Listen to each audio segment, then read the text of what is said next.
directing the first and second episode.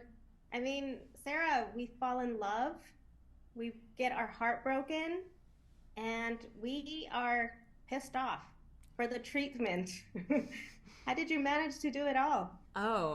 Yeah, I mean, I want to give credit to Lee for really understanding how to tell the story in the most powerful way.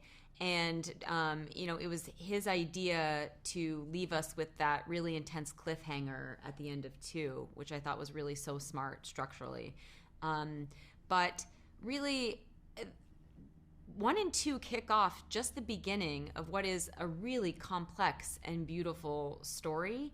And I think that there's, I tried to approach it that as if one and two were almost its own movie about a love story, even knowing what I knew about everything else that was to come. But I wanted us to feel like we could just get completely swept up by that and lost in that.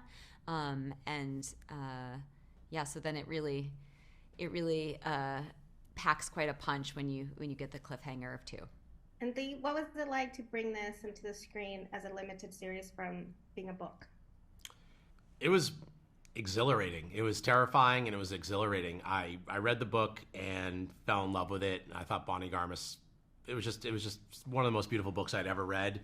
And I thought her dialogue was just exploded off of the page, and the character of Elizabeth Zott and Calvin and Wakely and all of these characters were so alive for me when I read it, and the prospect of bringing that to the screen was really exciting. I'd never adapted anything before. I didn't say that during my job interview. I maybe kept that a little quiet.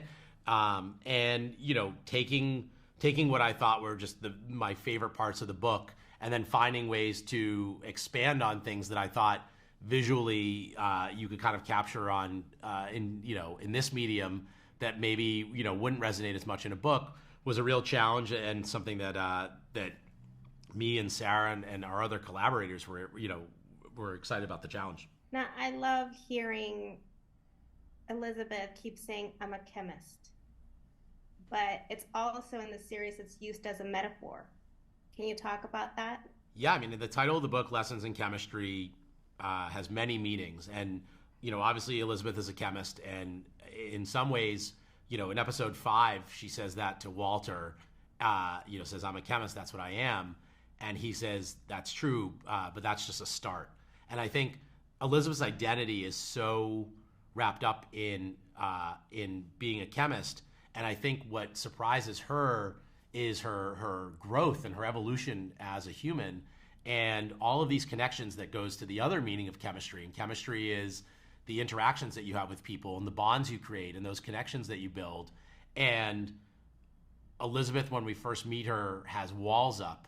And as the season goes on, whether it's with Calvin or Mad or Wakely or Walter or any of these characters, she slowly is lowering her guard and exposing herself to, outside variables, which, is a chemistry term, but really, to the opportunity to experience love and laughter and, really what the essence of life is. And then the flip side of that is she will experience loss and grief and heartache.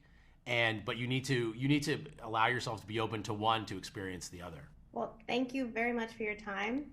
I love this series for what I've had a chance to watch.